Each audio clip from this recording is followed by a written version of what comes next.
আমি মুসলিম হিসাবেই জন্মগ্রহণ করেছি, কিন্তু আমি মুসলিম হিসাবে জন্মাতে চাইনি। আমি আপনাকে জিজ্ঞেস করছি, এদেশে কোনো মুসলিম কি আপনাকে আক্রমণ করেছে? যে আরব দেশগুলো আমার দেশে আক্রমণ করেছিল এবং তারা আমার দেশ দখল করেছিল এবং তারা জোর করে ইসলাম এনেছিল। যে আরবরা আমার দেশে এসেছিল এবং বাধ্য করেছিল, আপনি কি সেখানে উপস্থিত ছিলেন? ইউরোপের সবচেয়ে দ্রুত বৃদ্ধিপ্রাপ্ত ধর্ম ইসলাম। আমি আপনাকে জিজ্ঞেস করছি, কে আমেরিকানদের ইসলাম গ্রহণে বাধ্য করছে? হৃদয়ের প্রশান্তি।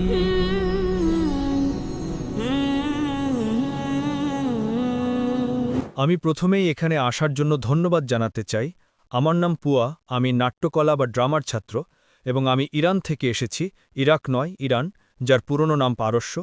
আমি একটি ধার্মিক পরিবার থেকে এসেছি, মানে আমার পরিবার মুসলিম। আমি মুসলিম হিসাবেই জন্মগ্রহণ করেছি, কিন্তু আমি মুসলিম হিসাবে জন্মাতে চাইনি। কারণ আপনারা জানেন, পারিবারিকভাবে আমি জন্মেছি, কিন্তু এখনও আমি ইসলাম গ্রহণ করিনি কিছু বিষয় বা পয়েন্টের কারণে। আমার মূল প্রশ্নটি ছিল সেই সময়ের ব্যাপারে, মানে এশীয় সময়, 1000 বছর আগে, যখন আমার দেশে ইসলাম এসেছিল এবং আমরা মুসলিম হয়েছিলাম। আমি ইতিহাসে যা পড়েছি এবং সেই সব বিষয় থেকে আমি জানতে পেরেছি যে আরব দেশগুলো আমার দেশে আক্রমণ করেছিল এবং তারা আমার দেশ দখল করেছিল এবং তারা জোর করে ইসলাম এনেছিল, আমার রাজা তা গ্রহণ করা ছাড়াই। পারস্য ছিল একটি পুরনো দেশ এবং প্রাচীনকাল থেকে এখন পর্যন্ত এটি ছিল সবচেয়ে সভ্য দেশ। আমরা একজন সত্যিকারের ঈশ্বরে বিশ্বাস করতাম, আমরা একজন সত্যিকারের ঈশ্বরের উপাসনা করতাম এবং আমাদের ধর্ম ছিল জরাস্ত্রস্ত্রবাদ। তাহলে তিনিও একজন নবী ছিলেন, তাই আমরা ভালো চিন্তা, ভালো কথা এবং ভালো কাজে বিশ্বাস করতাম। এমনকি সাইরাস দ্য গ্রেট, তিনি বিশ্বের রাজা ছিলেন এবং তিনি অনেক ভালো কাজ করতেন। এমনকি কিছু মানুষ বিভ্রান্ত ছিল, তারা তাকে মসীহ বা মেশায়া বলত। তিনি অনেক ভালো কাজ করতেন, কিন্তু তিনি কখনোই বলেননি আমি নবী বা আমি ঈশ্বর। কিন্তু সেই রাজা যখন অন্য দেশে আক্রমণ করতেন, তিনি কখনোই সাধারণ নাগরিকদের হত্যা করতেন না, তিনি কখনোই নারীদের ধর্ষণ করতেন না এবং তিনি কখনোই তাদের ধর্ম পরিবর্তন করতে বাধ্য করতেন না। এমনকি কেউ যদি গরুর পূজা করত, তিনি তাদের সম্মান করতেন। যদিও তিনি একজন সত্যিকারের ঈশ্বরের উপাসনা করতেন, তিনি চাইলে তাদের বাধ্য করতে পারতেন তার মতো উপাসনা করতে, কিন্তু তিনি তা করেননি। কিন্তু ইসলামের পদ্ধতিতে আপনি যদি আপনার ধর্ম প্রচার করতে যান, তার মানে এই নয় যে আপনাকে সেটা জোর করে কারো উপর চাপিয়ে দিতে হবে বা তাদের সেই ধর্ম গ্রহণ করতে বাধ্য করতে হবে। কারণ আপনারা জানেন, মানুষ মানেই স্বাধীনতা, তাই প্রত্যেকের মানবাধিকার থাকা উচিত। হয়তো সেই মানুষগুলো সেই ধর্ম চায়নি, তাহলে কেন তাদের আক্রমণ করতে হবে এবং জোর করে তা আনতে হবে? এটাই ছিল প্রধান প্রশ্ন, যা আমার মনে একটু জানেন আমার বিশ্বাসকে দুর্বল করে দিয়েছে। ভাই, আপনি কি পারসি? মাফ করবেন, আমি পারস্য থেকে এসেছি। আপনি কি পারসি? আপনি ফার্সি বোঝাচ্ছেন? আপনি কি একজন পারসি অগ্নিপূজক? না, আমি কোনো ধর্ম পালন করছি না। আপনি কোনো ধর্মের অন্তর্ভুক্ত নন? আমি বিশ্বাস করি না। কিন্তু আপনি বললেন বাবা মা। আমার বাবা মা মুসলিম, কিন্তু এই বিভ্রান্তি এবং অন্যান্য কারণে আমি কখনই ধর্ম পালন করার চেষ্টা করিনি। আমি শুধু সত্যিকারের ঈশ্বরে বিশ্বাস করি এবং ভালো কাজ করি। কি আপনি কোথা থেকে এই ভালো কাজগুলো সম্পর্কে ধারণা পান? ভালো কাজ যেমন আমি অন্যদের ক্ষতি করি না, আমি যাই করি চেষ্টা করি অন্যদের ক্ষতি না করা, এটাই প্রথম বিষয়। যতটা সম্ভব ভালো কাজ করা, এমনকি অন্যদের সাহায্য করা এবং সত্যিকারের ঈশ্বরে বিশ্বাস করা, কোনো পাথর বা পাতা বা অন্য কিছুর পূজা না করা। এবং আমি বিশ্বাস করি ঈশ্বর এক, কিন্তু আমি তো আপনার নিজস্ব দর্শন আছে, আপনি একটি নতুন ধর্ম আনতে চান। আমি কোনো ধর্ম তৈরি করতে যাচ্ছি না, আমি শুধু আমার মস্তিষ্ক অনুসরণ করছি, কারণ আমি জানি ঈশ্বর আমাদের একটি মস্তিষ্ক দিয়েছেন। তাই আমি বই অনুসরণ করে আমার মনকে ব্যস্ত করিনি। আমি সব সময়, যখন আমার বয়স 10 বছর ছিল, শুধু চিন্তা করতাম এখন পর্যন্ত। তাই আমি চেষ্টা করেছি। ভাই, চিন্তা করছেন। তিনি বলছেন ঈশ্বর যতক্ষণ না সেটা পাথর হয়। কে আপনাকে বলল পাথর ঈশ্বর নয়? যাই হোক, আমি এখন আপনার মৌলিক প্রশ্নের উত্তর দেব। মৌলিক প্রশ্ন হলো, মুসলিমরা পারস্যে এসেছিল এবং তারা জয় করেছিল এবং মানুষকে ইসলাম গ্রহণে বাধ্য করেছিল। তাই আমি আপনার সাথে একমত যে কারোরই জোর করা উচিত নয়। উল্লেখ্য যে আজ মিডিয়া প্রচার করে যে ইসলাম তরবারির মাধ্যমে ছড়িয়েছে। আমি জানি যে মুসলিম সম্প্রদায়ের মধ্যে কিছু কুলাঙ্গার আছে এবং কিছু মুসলিম শাসক ছিল যারা ভুল কাজ করেছিল, কিন্তু সামগ্রিকভাবে ইসলাম কখনোই তরবারির মাধ্যমে ছড়ায়নি। তরবারির মাধ্যমে ছড়ানো। সোর্ড মানে ক্ষমতা প্রয়োগ, জোর করা। যেমন আপনি এখন বললেন মুসলিমরা এসেছিল এবং পারস্য জয় করেছিল ইত্যাদি। আপনি দেখুন, সব জায়গায় যুদ্ধ হচ্ছে, কিন্তু ইসলামে সূরা বাকারা 2 নম্বর আয়াতে 256 নম্বর উল্লেখ করা আছে, দিনের ব্যাপারে কোনো জবরদস্তি নেই। সত্যপথ ভ্রান্তপথ থেকে স্পষ্টভাবে আলাদা হয়েছে। আজকে যদি বিশ্লেষণ করি যে আমরা মুসলিমরা 1400 বছরের বেশি সময় ধরে আরব দেশগুলোর প্রভুর দায়িত্বে ছিলাম। বিগত 1400 বছর ধরে মুসলিমরা আরব দেশগুলোর শাসক ছিল।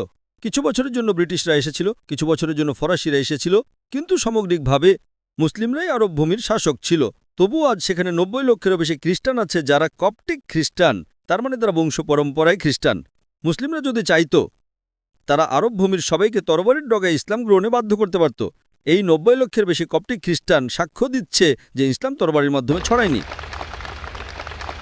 আমরা মুসলিমরা 1000 বছরের বেশি সময় ধরে ভারত শাসন করেছি। আমরা 1000 বছরেরও বেশি সময় ধরে ভারত শাসন করেছি। আমরা যদি চাইতাম আমরা প্রত্যেক অমুসলিম ভারতীয়কে তরবারির ডগা ইসলাম গ্রহণে বাধ্য করতে পারতাম। আজ ভারতের 80% বেশি মানুষ অমুসলিম। এই 80% বেশি অমুসলিম ভারতীয়রা সাক্ষ্য দিচ্ছে যে ইসলাম তরবারির মাধ্যমে ছড়ায়নি। কোন মুসলিম সেনাবাহিনী ইন্দোনেশিয়ায় গিয়েছিল? ইন্দোনেশিয়ায় আজ বিশ্বের যে কোনো দেশের চেয়ে সবচেয়ে বেশি সংখ্যক মুসলিম আছে, 20 কোটিরও বেশি মুসলিম। মালয়েশিয়ার 55 ভাগেরও বেশি নাগরিক মুসলিম। আমি আপনাকে জিজ্ঞেস করছি, কোন মুসলিম সেনাবাহিনী মালয়েশিয়া গেছিল? আপনার দেশে কোন মুসলিম সেনাবাহিনী গিয়েছিল? কোন মুসলিম সেনাবাহিনী পূর্ব আফ্রিকায় গিয়েছিল? এটা ছিল ব্যবসা, এটা ছিল ব্যবসায়ীরা। যখন তারা এখানে এসেছিল মানুষ এই ধর্ম গ্রহণ করেছিল। এটা মিডিয়ার প্রচর্যা বলে ইসলাম তরবারির মাধ্যমে ছড়িয়েছে। হ্যাঁ, কিছু লোক ছিল, মুসলিম সম্প্রদায়ের কিছু কুলাঙ্গার ছিল। ভাই, আপনি প্রশ্ন করেছেন, আপনি কি শুনছেন নাকি হাত তুলছেন? অবশ্যই। আপনি প্রশ্ন করেছেন, আপনি প্রেক্ষাপট দিয়েছেন, আমি তা শুনেছি, আর এখন আপনি হাত তুলতে চান। আমি আমার উত্তর শেষ করিনি। ঠিক আছে, অবশ্যই চালিয়ে যান। যদি আপনি প্রশ্ন করেন তাহলে আপনাকে চিন্তা করতে হবে, কারণ যদি আপনি অন্য কিছু ভাবেন, আমি একজন ডাক্তার, তার মানে আপনি আমার কথা শুনছেন না। আমি যদি আপনাকে পুনরাবৃত্তি করতে বলি 25% পুনরাবৃত্তি করতে পারবেন না। তাই যখন শুনবেন মনোযোগ দেওয়া উচিত। আমি একজন ডাক্তার, আমি মনোবিজ্ঞানও পড়েছি।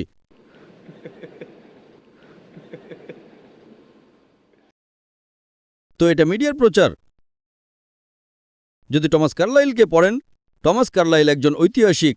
তিনি তার বই হিরোজ অ্যান্ড হিরো ওয়ার্শিপে লিখেছেন তিনি 1 নম্বরের হিরো হিসেবে নবী মুহাম্মদ সাল্লাল্লাহু আলাইহি ওয়াসাল্লামকে রেখেছেন। তিনি একজন খ্রিস্টান। তিনি বলেছেন, যদি প্রত্যেক নতুন ধারণা একজনের মাথায় জন্মায়, একজনের মাথায় এটা সারা বিশ্বে একা বাস করে, সেটা খুবই কম ভালো করবে যদি সে একটা তরবারি নেয় এবং সেটা প্রচার করে। আপনাকে প্রথমে তরবারি পেতে হবে। তিনি বুদ্ধিমত্তার তরবারির কথা বলছেন। প্লেন ট্রুথ ম্যাগাজিন একটা জরিপ হয়েছিল 50 বছরের ব্যবধানে বিশ্বের প্রধান ধর্মের বৃদ্ধির ওপর। একটা জরিপ 50 বছরের ব্যবধানে 1934 থেকে 1984 সাল পর্যন্ত 50 বছরের ব্যবধানে প্রধান ধর্মের বৃদ্ধি। এটা রিডার্স ডাইজেস্ট অ্যালমানাক এয়ারবুক 1984-তে এসেছিল। নাম্বার 1, ধর্মের সবচেয়ে বেশি বৃদ্ধি ইসলামে 235%, খ্রিস্টান ধর্মে মাত্র 47%।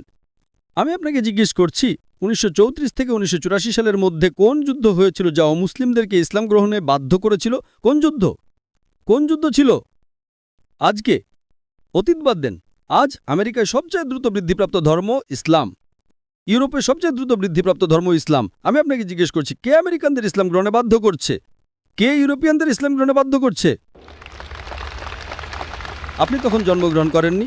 আপনি কি অতীতে উপস্থিত ছিলেন যে আরবরা আমার দেশে এসেছিল এবং বাধ্য করেছিল? আপনি কি সেখানে উপস্থিত ছিলেন? এটা হিস্ট্রির অনেক কিছু মিথ্যা। তো সেটাই ঠিক আছে।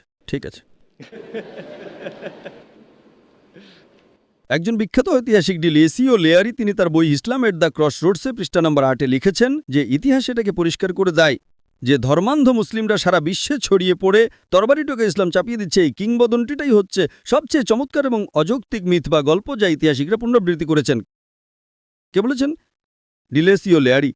ইতিহাস এটাকে পরিষ্কার করে দেয় যে ধর্মান্ধ মুসলিমরা বিজিত জাতিগুলোর ওপর তরবারির নখায় ইসলাম চাপিয়ে দিচ্ছে। এই কিংবদন্তিটাই হচ্ছে সবচেয়ে চমৎকার এবং অযৌক্তিক মিথ যা ইতিহাসিকরা পুনরাবৃত্তি করেছেন। এটা আজ শুধু মিডিয়াতে মুসলিম তেন্তাবাজ। আমি আপনাকে জিজ্ঞেস করছি, এদেশে কোনো মুসলিমকে আপনাকে আক্রমণ করেছে? না, কখনোই না। কিন্তু মিডিয়া বলে মুসলিমরা তেন্তাবাজ। হ্যাঁ, মিডিয়া তো শুধু বাজে কথাই বলে। একইভাবে আপনার ইতিহাসও বাজে কথা। যখন মিডিয়া বাজে কথা বলে তখন ইতিহাসও বাজে কথা হতে পারে, কিছু সঠিক কিছু ভুল। এ কারণেই আপনি যদি উত্তরটি শুনে থাকেন, আমি আমার উত্তরটি ডক্টর অ্যাডাম পিয়ারসনের একটি উদ্ধৃতি দিয়ে শেষ করতে চাই। ডক্টর অ্যাডাম পিয়ারসন বলেছেন যে যারা চিন্তা করে যে একদিন পারমাণবিক অস্ত্র আরবদের হাতে পড়বে, তারা বুঝতে ব্যর্থ হয় যে ইসলামিক বোমা ইতিমধ্যেই ফেলা হয়েছে, শান্তির বোমা। এটি সেই দিন পড়েছিল যেদিন নবী মুহাম্মদ সাল্লাল্লাহু আলাইহি ওয়াসাল্লাম জন্মগ্রহণ করেছিলেন।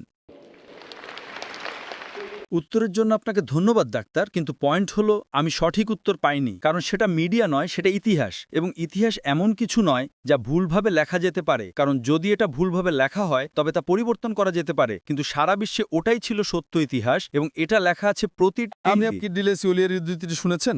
আপনি কি এটা পুনরাবৃত্তি করতে পারবেন? কি পুনরাবৃত্তি করব? ডিলেসিও লেয়ারির উদ্ধৃতি পুনরাবৃত্তি করুন। আমি এটা দুবার বলেছি, একবার নয় দুবার। আমার উত্তরের বেশিরভাগ একবার ছিল, এটা আমি দুবার বলেছি। এখন পুনরাবৃত্তি করুন বারবার 50%। তো ওই শব্দটা পুনরাবৃত্তি করার পয়েন্ট কি? আমি জানতে চাই এটা আপনার মাথায় ঢুকেছে কিনা। না, কারণ আমার মাথায় যা আছে তা হলো ইতিহাস প্রথম বিষয়।